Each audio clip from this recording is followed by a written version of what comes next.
Company खरीदने के लिए करेज चाहिए, लेकिन लोग कर्ज ले लेते हैं। आपको कहीं ज्यादा पैसा तो नहीं देना पड़ रहा कि आप 100 करोड़ की कंपनी खरीदने के लिए 300 करोड़ रुपए खर्च कर रहे हैं। आपको यह भी देखना चाहिए कि मैं लड़ाई तब करूं जब मुझे उसकी अपॉर्चुनिटी वैल्यू बहुत बड़ी मिले। महिंद्रा आया, 100 रुपए की चीज को 10 रुपए में खरीदा और उसको इमीडिएटली 400 रुपए का बना दिया, यानी कि 10 रुपए से 400 रुपए का सफर हुआ। लो परफॉर्मिंग कल्चर क्यों होता है? वीक लीडर के कारण। लो वैल्यू कल्चर क्यों होता है? वीक लीडर के कारण। एक इमोरल लीडर को मारना जरूरी है। अगर फैमिली में लीडर्स को मैंने मार दिया यहां पे, तो दुर्योधन की पत्नी बच्चे बर्बाद, दुशासन की पत्नी बच्चे बर्बाद। तो भगवान एक और कारण दे रहा हूं कि मैं युद्ध नहीं करूंगा।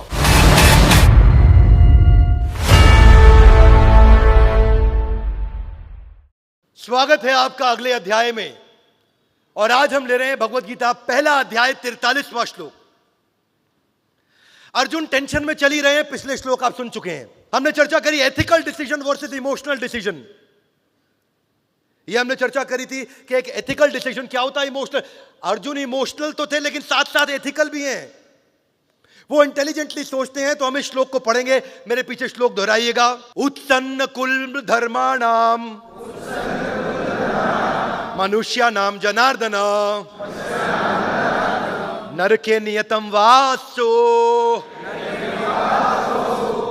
भवतीति अनुशुश्रुमा। क्या कहते हैं अर्जुन?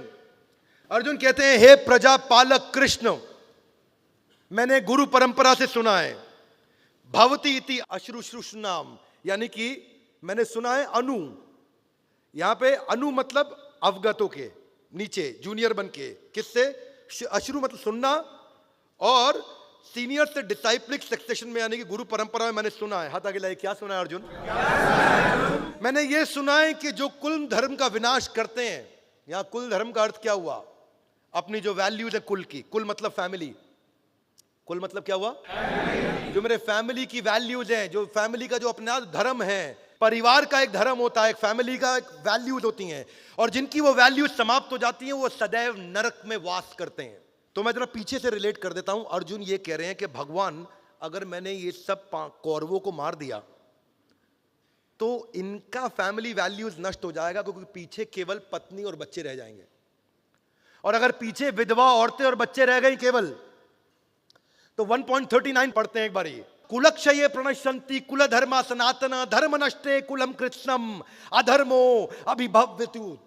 क्या कहते हैं कि कुल का नाश होने पर सनातन कुल परंपरा नष्ट हो जाती है, और इस तरह शेष कुल भी अधर्म में प्रवृत्त हो जाता है। यानी कि with the destruction of dynasty, सुनिए मेरी बात को, डायनेस्टी मतलब पूरा कुल, पीछे से जो कुल आ रहा है हमारा, दादा पिता परदादा, मैं, मेरा जो डायनेस्टी डिस्ट्रक्शन हो गया, जो फैमिली ट्रेडिशन इज वैंक्विश्ड, ट्रांसलेशन अंग्रेजी में, फैमिली ट्रेडिशन इज वैंक्विश्ड एंड दस the rest of the family, जो बचा हुआ परिवार है, वो अनइन्वॉल्व हो जाएगा। किसमें? किसी भी प्रकार के वैल्यू सिस्टम के साथ, किसी भी प्रकार के धार्मिक, सांस्कृतिक, पारिवारिक कार्यों में से समाप्त हो जाएगा। हाथ आगे लाइए, क्या मतलब? साधारण भाषा में इसका मतलब हुआ कि अगर फैमिली में लीडर्स को मैंने मार दिया यहां पे, तो दुर्योधन की पत्नी बच्चे बर्बाद, दुशासन की पत्नी बच्चे बर्बाद, कर्ण की पत्नी बच्चे, जिसकी भी पत्नी बच्चे हैं सब बर्बाद। तो भगवान एक और कारण दे रहा हूं कि मैं युद्ध नहीं करूंगा। कौन बोल रहे हैं ये? आगे अगली ट्रांसलेशन में कहते हैं, मैं 42 पढ़ता हूं आपके साथ में। जो लोग कुल परंपरा को विनष्ट कर देते हैं और इस तरह अवांछित संतानों को जन्म देते हैं, उनके दुष्कर्मों से समस्त प्रकार की सामुदायिक योजनाएं तथा पारिवारिक कल्याण के कार्य विनष्ट हो जाते हैं। यहां 2 प्रकार की संतान होती है, एक कॉर्पोरेट संतान और एक फैमिली संतान। सुनना ध्यान से। कॉर्पोरेट संतान क्या है कि अगर लीडर करप्ट हो गया, अगर लीडर खत्म हो गया, अगर बढ़िया लीडर बर्बाद हो गया, तो जो आप एम्प्लॉय हायर करोगे वो गलत ही होगा। क्या मेरी बात समझ आ रही है? Yes, ये कॉर्पोरेट संतान। पारिवारिक संतान कौन सी? अगर परिवार का लीडर नहीं रहा तो बच्चे कैसे पैदा होंगे? किसी गलत व्यक्ति के द्वारा बच्चे पैदा किए जाएंगे, क्योंकि पति रहा ही नहीं, तो इसलिए अवांछित संतानें होंगी। क्या मेरी बात समझ आ रही है? Loudly yes no? इसलिए अर्जुन कहना चाहते थे कि मैं युद्ध नहीं करूंगा, भगवान गड़बड़ हो जाएगी बहुत ज्यादा। अगले श्लोक में कहते हैं, हे प्रजापालक कृष्ण, मैंने गुरु परंपरा से सुना है, जहां से हमने शुरू किया था, कि जो लोग विनाश कर देंगे इसका, वो सदैव नरक में वास करते हैं। नर के नियतम वासो, हाथ आगे लाइए। नर के नियतम, नियतम मतलब रेगुलरली, वासो मतलब वास करता है। भवती, ये भव सुना आपने वर्ड भव, आयुष्मान भव, ऐसा हो, ऐसा होगा। भवती मतलब ऐसा होगा। और ये मैंने सुना है, समझा है, सीखा है आज तक कृष्ण। तो क्या कृष्ण आप ये कहना चाहेंगे जो मैंने सीखा है वो गलत है? मैंने आप भी सब गुरुजनों से तो सीखा है, तो मैंने तो सही सीखा है, इसलिए हाथ आगे लाइए। हे भगवान, एक और कारण सुन लो, मैंने डिसीजन ले लिया है, मैं युद्ध नहीं करूंगा। तो अर्जुन ठीक कह रहे हैं, गलत कह रहे हैं? एक्चुअली अर्जुन ठीक भी कह रहे हैं, गलत भी कह रहे हैं, पर मायोपिक दृष्टिकोण से देख रहे हैं। अर्जुन अभी यह समझ नहीं पा रहे कि जब कई बार आपको एक इमोरल किंग को, एक इमोरल लीडर को मारना जरूरी है। हर कंपनी में कुछ इमोरल लीडर मिल जाते हैं, कभी कभी उनको मारना जरूरी है। हाथ आगे लाइए। कैसे मारेंगे? चाकू से? चाकू से नहीं। उनको मारने का तरीका क्या है? उनको बोले हमारे साथ जुड़े रहने के लिए बहुत बहुत धन्यवाद, दरवाजा है आपका, इंतजार कर रहे हैं, थैंक यू वेरी मच, आपकी जरूरत नहीं है। हाथ आगे लाइए। क्यों? क्योंकि आप ऐसे लीडर है ही नहीं जो टीम को लीड करते हैं। आपके अंदर स्पीड नहीं है, एफिशिएंसी नहीं है, विजन नहीं है, गोल नहीं है, आप एंगेज नहीं कर सकते। मुझे ऐसे लीडर की जरूरत नहीं। तो अर्जुन को ऐसे लीडर को मारना पड़ेगा। क्या मेरी बात समझ आ रही है? हाथ आगे लाइए। फिर प्रजा को दिक्कत होगी, यानी कि जो बाकी टीम मेंबर हैं उनके पास अगर लीडर नहीं तो उनको दिक्कत हो जाएगी। ऐसे ही परिवार में अगर पति नहीं, पिता नहीं, तो बाकी परिवार को दिक्कत होगी। तो अर्जुन ठीक तो कह रहे हैं कि गड़बड़ हो जाएगी, लेकिन अर्जुन यहां एक बात बड़ी कंसीडर करना भूल गए। हाथ आगे लाइए। वो क्या? अरे अर्जुन जब ये लड़ रहे हैं तो अर्जुन इस समय एमएनए का सबसे बड़ा प्रिंसिपल फॉलो कर रहे हैं। एमएनए क्या होता है? Mergers and acquisition. अर्जुन कौरवों की ऑर्गेनाइजेशन को एक्वायर करने जा रहे हैं। अर्जुन जीतने के बाद जितना कुरु वंश है वो युधिष्ठिर और अर्जुन के अंडर ही तो आने वाला है। सो कुल धर्म का नाश कैसे होता? अरे लीडर तो मैं खुद बनने वाला हूं जीतने के बाद, तो मैं डायरेक्शन दूंगा ना। और अर्जुन ये बात मिस कर रहे थे कि ये एमएनए का, मर्जर्स एंड एक्विजिशन का सबसे बड़ा एग्जांपल है। और अर्जुन को समझ नहीं आ रही थी उस समय, क्योंकि उन्होंने, भगवान ने इंटेलिजेंटली स्ट्रैटेजी चलाई थी ना, सेनयोर उभयोर मध्य, सेना के बीच में। जिसने पिछला एपिसोड नहीं देखा वो देख लीजिएगा कि भगवान ऐसी जगह बीच में लेके आए ताकि अर्जुन इमोशनल हो गए वहां पे। लो परफॉर्मिंग कल्चर क्यों होता है? वीक लीडर के कारण। लो वैल्यू कल्चर क्यों होता है? वीक लीडर के कारण। इसलिए हमेशा बिल गेट्स क्या बोलते हैं? अपनी कंपनी के 10% लीडर्स को और पूरी कंपनी के 10% एम्प्लॉइज को हर साल निकालना चाहिए।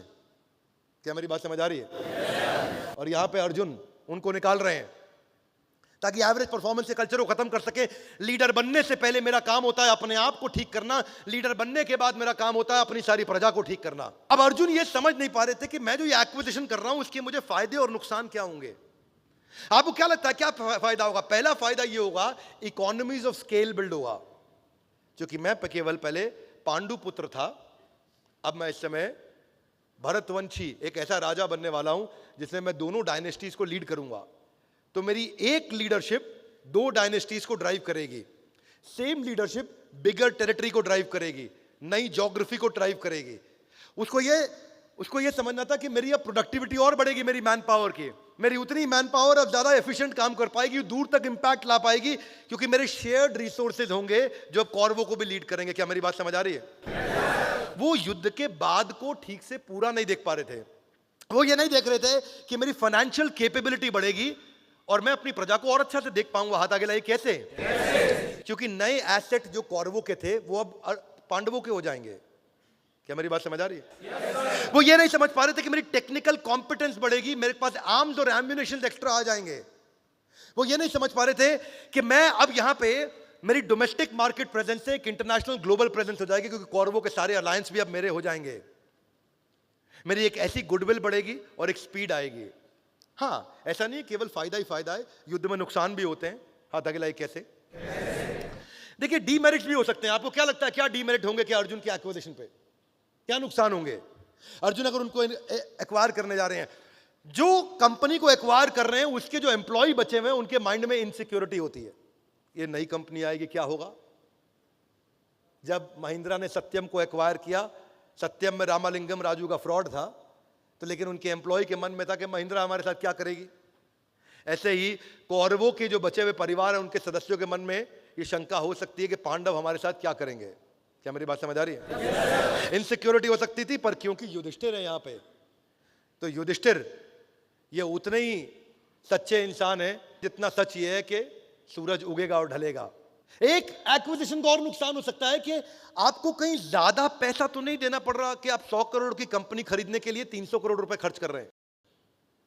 कौरवों को हराने के लिए जितनी ताकत लगनी थी उससे ज्यादा ताकत तो नहीं लग रही अर्जुन की। क्या मेरी बात समझ आ रही है? या फिर यह भी हो सकता है कि जिस कंपनी को एक्वायर कर रहा हूं उस कंपनी के एम्प्लॉयज का मेरा कल्चरल मिसफिट है, उनकी सोचने का तरीका अलग है, मेरे सोचने का तरीका अलग है। ये अच्छी लीडरशिप से ठीक कर सकते हैं। पद्म विभूषण लक्ष्मी निवास मित्तल, जो कि एक समय पे दुनिया के चौथे सबसे रईस इंसान बने थे लगभग 2011 में, आज 54वें सबसे शक्तिशाली व्यक्ति है पूरी पृथ्वी के। लक्ष्मी निवास मित्तल, जिनकी कंपनी का नाम है आर्सिलर मित्तल। आखिरी कील जब उन्होंने ठोकी थी ना, उन्होंने आर्सिलर कंपनी खरीद ली थी। उनकी शुरुआत 1960s 70s में इंडोनेशिया की एक वीक स्टील कंपनी जो कि फेल हो चुकी थी उसको खरीदने से हुई। लक्ष्मी निवास मित्तल ने अपना बनाया हुआ धंधा नहीं किया क्रिएट, हमेशा 100 रुपए की कंपनी को 20 रुपए में खरीदा, गोरिल्ला वॉरफेयर, और उसको बाद में 200 रुपए का बनाया। क्या मेरी बात समझ आ रही है? 100 करोड़ की कंपनी को 20 करोड़ में खरीदा और बाद में 200 करोड़ बनाया। आर्सिलर मित्तल को फोर्ब्स की लिस्ट में आज 57वां सबसे शक्तिशाली आदमी माना जाता है दुनिया का। उनकी बेटी जो है वानिशा की जब शादी हुई थी तो दुनिया की दूसरी सबसे महंगी शादी मनाई गई थी। हाथ आगे लाइए, इतना पैसा कहां से आया? कौरवों को एक्वायर करके। उन्होंने बहुत कौरवों को एक्वायर किया था, जैसे यहां पांडु पुत्रों ने किया, और उसीलिए वो आगे बढ़े। पहला रिस्क उनका 1976 में था, और आज कजाक सरकार की एक वीक कंपनी थी, जो सरकारी कंपनी थी, उसको खरीदने के बाद ये 2004 में 5 मिलियन मेट्रिक टन का जो उन्होंने प्लांट लिया था, उसके बाद ये सबसे पावरफुल हो गए थे। बचा हुआ केवल एक कॉम्पिटिटर था इनका, आर्सिलर। जिस दिन आर्सिलर को भी खरीद लिया, उसके बाद इनके खिलाफ सामने खड़ा होने वाला कोई नहीं बचा। अब पूरी दुनिया के अंदर सबसे बड़े प्लेयर बन चुके हैं, और दुनिया का 15% स्टील लोहा केवल यही बनाते हैं। और इनके बारे में कहा जाता है कि ये स्टील का प्लांट खरीदते हैं, उसको सोने का प्लांट बना देते हैं। स्टील को गोल्ड में कन्वर्ट करने की क्षमता है इनके पास। ये आर्सिलर मित्तल। पर ये नहीं है कि यार मैं भी खरीदूंगा। आप में से कई लोग खड़े हो जाएं जो वीडियो देख रहे हैं, हम आर्सिलर मित्तल, मैं भी बन जाता हूं। क्या करना है आपको? कंपनी खरीदनी है? बोले हाँ खरीदनी है। बोले कैसे लेंगे? कंपनी खरीदने के लिए हाथ आगे लाइए, करेज चाहिए। क्या चाहिए? लेकिन लोग कर्ज ले लेते हैं। क्या ले लेते हैं? वो कर्जा ले लेते हैं, करेज नहीं बढ़ाते। और वही हुआ एमटेक ऑटो के साथ। अरविंद धाम बिलियन टू बस्ट, सबसे बड़े अरबपतियों में आज धूल में आकर के मिट्टी में मिल गए। हाथ आगे लाए, क्यों? ये भी खरीद लूं, वो भी खरीद लूं, यहां भी खरीद लूं, वहां भी खरीद लूं, और कर्जा ले लो, और कर्जा ले लो। 28 प्लांट से 54 प्लांट ऐसे ही पहुंच गए। यही हुआ किंग ऑफ गुड टाइम्स के साथ में। विजय माल ले गया। क्यों? वो जो देखो खरीद रहा था, जो मन कर रहा था खरीद रहा था। रात को ड्रिंक करते करते बातचीत चली, किसी ने आदमी उसके साथ अकड़ गया बात में, बोला तुझे खरीद लूंगा भाई, तुझे आज ही खरीद लेगा। King of good times. कर्जा ले लेकर ये खरीदोगे, बहुत दिक्कत होगी। वीडियोकॉन के साथ भी यही हुआ। वेणुगोपाल धूत कर्जा लेकर, करेज नहीं, कर्जा। भूषण स्टील, बाद में टाटा स्टील ने उसे खरीदा। दूसरा चीज, यही अर्जुन को भी समझना था। ऐसा तो नहीं है कि मैं कर्जे में डूब रहा हूं, लेकिन अर्जुन ने इक्विटी डाइल्यूट करी थी, डेट फंडिंग नहीं करी थी। हाथ आगे लाइए, कैसे? अर्जुन पार्टनर्स लेकर के आए थे, अलायंसेस लेकर के आए थे, दूसरे राजा साथ में लेकर के आए थे, उधार लेके नहीं आए थे। एमटेक ऑटो के अरविंद धाम को मालूम नहीं था, वो उधार लेकर के आए थे बाजार में। अर्जुन हिस्सेदारी शेयर करके आए थे। बोले जीतेंगे अगर हम तो इतना हिस्सा तुम्हारा, तुम यहां के राजा, इतना हिस्सा तुम्हारा, तुम यहां के। अब भगवान कृष्ण की तो फिलॉसफी यही थी। जरासंध को जब मारा तो जरासंध के पुत्र को मगध नरेश बना दिया। भगवान कृष्ण की पहले से यही फिलॉसफी थी। तो ये क्या करते हैं? ये हिस्सेदारी देते हैं। वीडियोकॉन क्या करता है? एमटेक ऑटो क्या करता है? जेपी ग्रुप क्या करता है? शशि रुइया, रवि रुइया, एसआर रुइया ब्रदर्स क्या करते हैं? ये सब के सब लोग यही कॉमन गलती किया। तो दुर्योधन अर्जुन उस मामले में इंटेलिजेंट। बजाज कंज्यूमर केयर ने एक गलती किया, वो Bajaj almond drop hair oil बनाता है, सुना आपने? बहुत बढ़िया हेयर ऑयल है, मैंने काफी यूज किया है, पहले इस्तेमाल किया करता था मैं उसका। आमंड ड्रॉप हेयर ऑयल उनकी एक ही प्रोडक्ट, लेकिन बाद में उन्होंने नोमार्क्स कंपनी खरीद ली। क्या खरीद ली? एक्विजिशन। कंपनी अच्छी है, पर ये कैलकुलेट नहीं किया कि मैं इसे बेचूंगा कैसे। हाथ आगे लाइए, क्यों? आमंड ड्रॉप मिलता है एफएमसीजी में, बनिए की दुकान पे, राशन की दुकान पे। नोमार्क्स बिकता है दवाई की दुकान पे, केमिस्ट की दुकान पे। मेरी जो सारा डिस्ट्रीब्यूशन नेटवर्क था वो राशन की दुकान का था। अब मुझे इसके चक्कर में नया डिस्ट्रीब्यूशन नेटवर्क बनाना पड़ गया, जो दवाई की दुकान के लिए पूरी नई टीम हायर करनी पड़ी, क्योंकि आज तक टीम तो राशन के हिसाब से सेट थी। तो वो प्रोडक्ट लेते जो राशन की दुकान पे बिकता, तो मेहनत नहीं करनी पड़ती, पूरी की पूरी एक प्रोडक्ट के चक्कर में नई टीम ने तैयार करनी पड़ती। तो ऐसा ना हो जाए यहां बैठे कई लोग वीडियो देखते हुए सोचे हम आर सीलर मित्तल, क्योंकि जो आप खरीदने जा रहे हो उससे अपनी ब्रांड आइडेंटिटी को समझो। हम जब पूरा कंटेंट बनाया, 1 लाख वीडियोस का बड़ा बिजनेस जूनियर, तो पूरा घर में बैठ के नहीं बनाया, कुछ बाजार से एक्वायर करके लाए हम, कुछ हमने बनाया। हमने उस वेंडर से बनाया जिसने 3-4 स्टार्टअप्स के लिए बनाया था, तो उसके साथ हमने उसकी एक्सपर्टीज देखी, उसका एक्सपीरियंस देखा, उसके साथ बनवाया।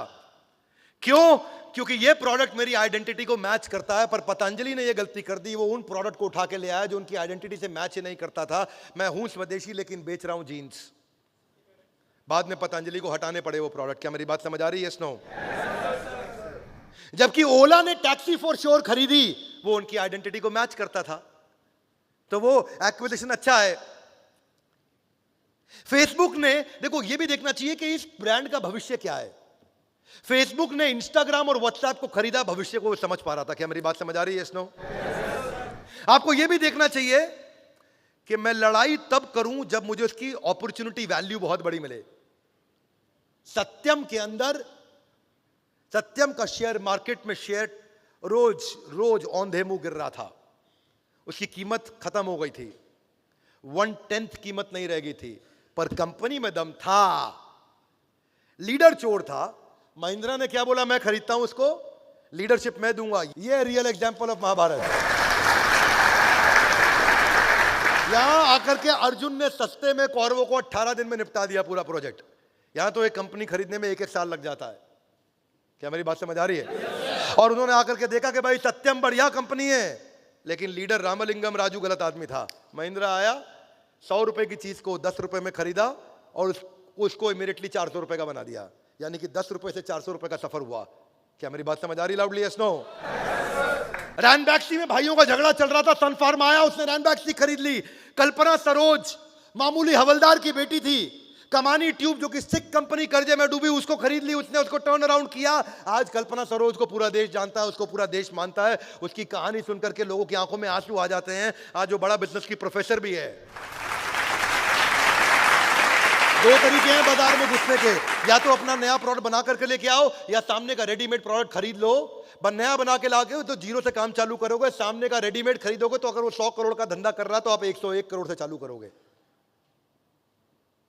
और इन सब का गॉड फादर, बिग डैडी, इन सब के बड़े पापा कौन है? ना पृथ्वी पे।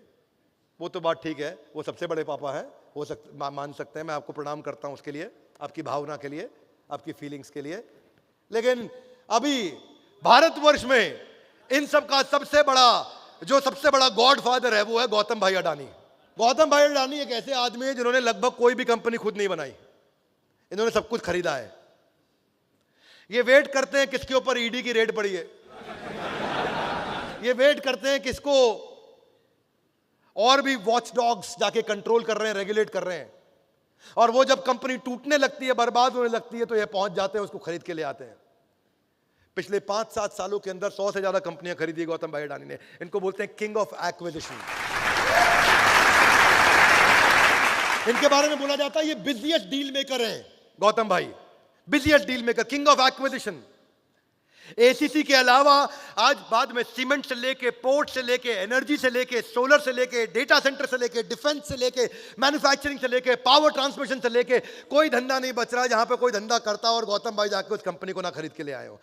वो कहते हैं मैं क्यों चालू करूं, तुम कर रहे हो ना, तुम्हें चलाना नहीं आता, हम तुम्हारी 100 रुपए की चीज को 10 रुपए में खरीदेंगे, अपने पोर्टफोलियो में लाते ही 200 रुपए की बना देंगे।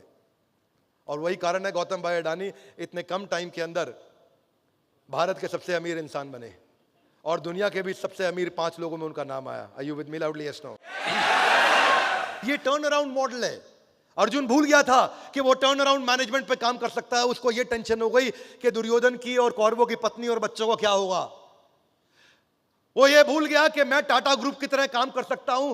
मैं loss making Jaguar land rover जो 2008 में $520 मिलियन का नुकसान कर रही थी और 2018 आते आते वो $3.5 मिलियन के प्रॉफिट में आ गई। यही कौरव सारे के सारे आज जो इतना नुकसान कर रहे हैं, जब मैं इनको एक्वायर कर लूंगा तो मैं इनको प्रॉफिटेबल एंटिटी बना सकता हूं, क्योंकि मैं पांडव टाटा ग्रुप की तरह रन करता हूं, ईमानदार आदमी हूं।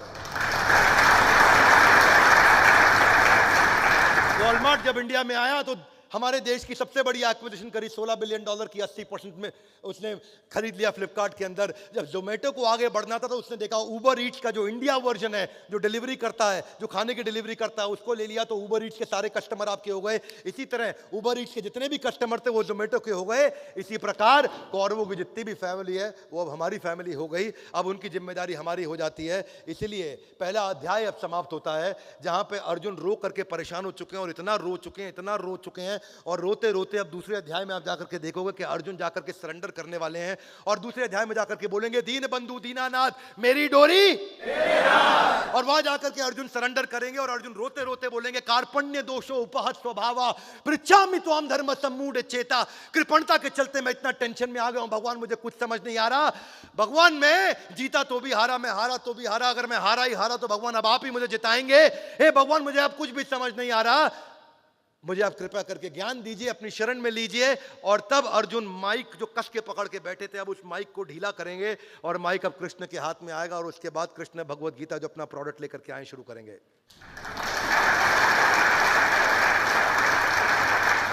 इसी के साथ हमारा पहला अध्याय समाप्त होता है। Gita in action, a powerful series का हर वीडियो आपको देखना चाहिए। Would you agree with me loudly? Yes no?